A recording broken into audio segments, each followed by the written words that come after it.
Hindi man tayo kasal pero araw-araw pa rin kitang pinipili. Hindi dahil kailangan kundi dahil gusto.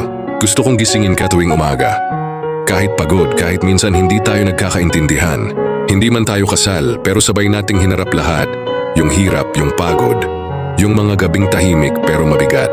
Sabay tayong natutong maging matatag.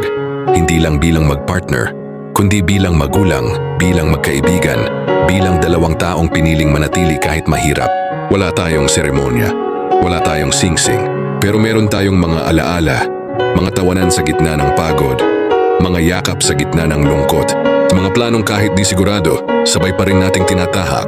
Hindi man tayo kasal pero ikaw ang tahanan ko, yung braso mo, yung pahinga ko, yung boses mo, yung ginhawa sa magulong mundo.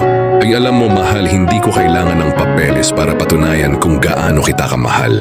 Kasi ramdam ko, sa bawat araw na magkasama tayo, doon pa lang, kasal na tayo sa puso ng isa't isa. Hindi man tayo kasal pero buo tayo. Hindi man tayo kasal pero ikaw ang pinili kong habang buhay. Hindi man tayo kasal pero sa bawat araw na lumilipas, pinapatunayan nating mas matibay pa. Minsan ang relasyon na pinanday ng hirap kesa sa relasyong ginastusan ng marangyang kasal.